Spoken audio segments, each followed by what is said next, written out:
is 3 Points with Chris Mannix, part of the Volume Sports Podcast Network. If you're watching this video on the Volume Sports YouTube page, please like and subscribe. We've got lots of great stuff coming to you over at the Volume over the next few months. You don't want to miss any of it. So we are now officially in the quiet phase of the NBA offseason. Still some stories that we're tracking. You've got Damian Lillard, his situation in Portland.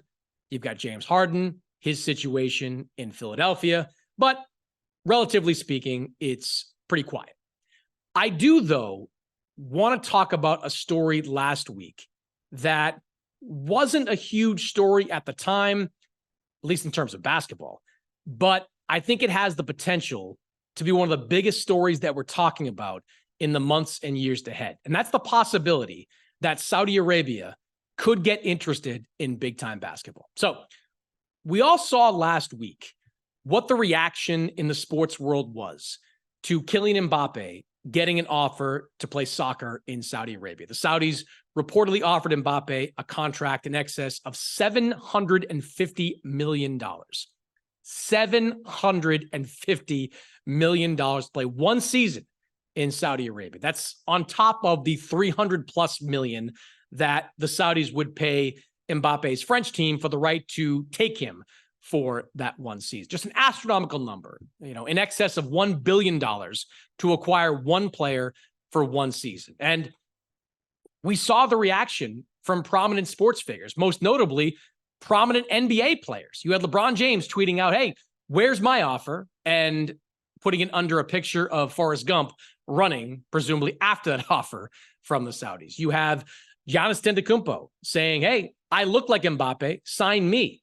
You had Draymond Green tweeting, "Is the ink on my contract dry?" So you had a lot of top-tier NBA players reacting pretty strongly to all this. Now, some of it, of course, was tongue-in-cheek. It was just a reaction from big-time players to a big-time deal. But it did get me thinking, what is to stop Saudi Arabia from getting deeply interested in NBA talent? I mean, look at what they've done over the last few years. They have signed top-tier golf players and created their own tour, which was so effective and so competitive that it eventually had to be merged with the PGA Tour to make it all work. They have invested in big-time boxing. They have invested in Formula One racing. They have invested in the WWE. They have an investment fund that is reportedly worth $650 billion. They can invest and they can buy whatever they want with that money. So what is stopping them from getting interested in basketball? Basketball is a global game. It is one of the most popular sports worldwide. You might even say it's the most popular sport worldwide when you consider how big it is in the US. But it's certainly right up there. What is to stop Saudi Arabia from getting interested? What is to stop them from next season offering LeBron James $500 million to play there for 1 year? What's to stop them from offering Giannis Antetokounmpo 3 years and $1.5 billion to play for them? What's to stop them going after all the guys? Joel Embiid, Nikola Jokic, Luka Doncic. What's to stop them? Nothing. That's the short answer to it. Nothing. There is a professional basketball league right now in Saudi Arabia. It's not very competitive. It's a small league, but it's been around since 1976.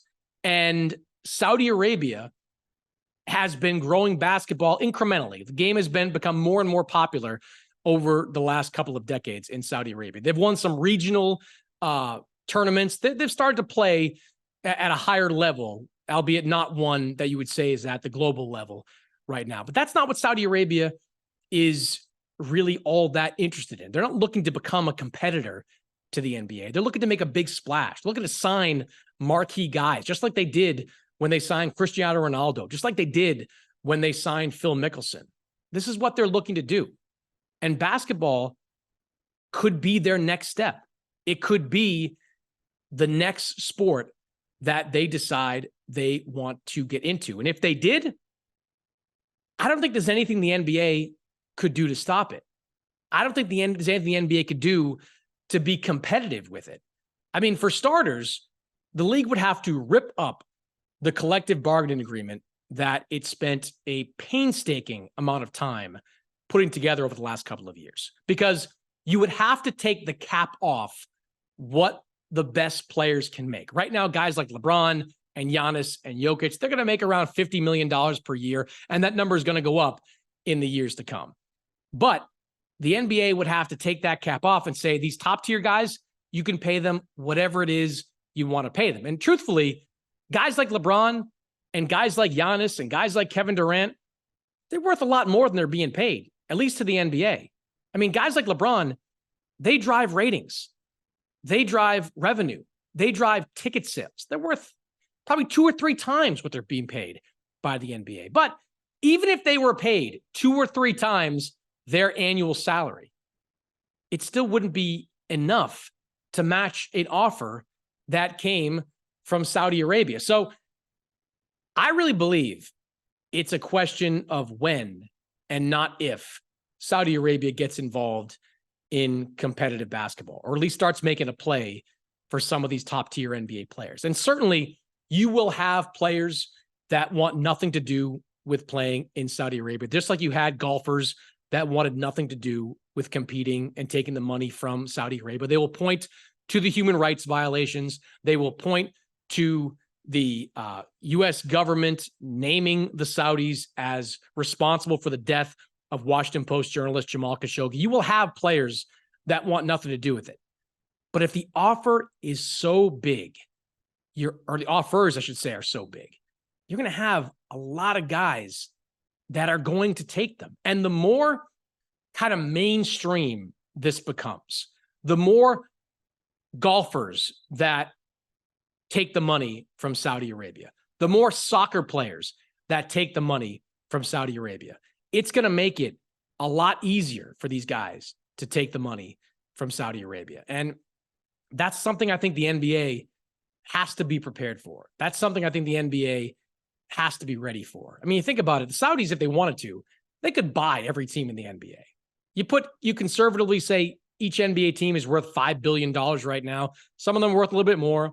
Some of them probably worth a little bit less, but that's only $150 billion against a $650 billion investment fund that the Saudis have at their disposal. There's nothing stopping them from going after big-time NBA players. There's nothing the NBA can do about it if they do. They just have to hope that some of these guys want to stay in the NBA, want the prestige that comes with playing in the NBA, and many of them do. You think about it, worldwide, these guys, the second they're eligible to play in the NBA, they're headed to the NBA draft. They want to play in the NBA. They want to compete for championships, and they want those big paydays that come with being an NBA player. But if the payday coming from another country like Saudi Arabia is so big, guys are going to take it. More than a few are going to take it. And that's something I think the NBA has to be geared up for. Again, I don't think there's anything the NBA can do about it. But given what we've seen from Saudi Arabia and the sports they're already in and the money they've already spent, it's impossible to believe that basketball is not going to be next on their to-do list. It's impossible to believe that they won't look to have top-tier guys playing in that Saudi basketball league, competing over there, even for just one season. It's impossible to believe that that's not what's coming next, or at least down the line in Saudi Arabia.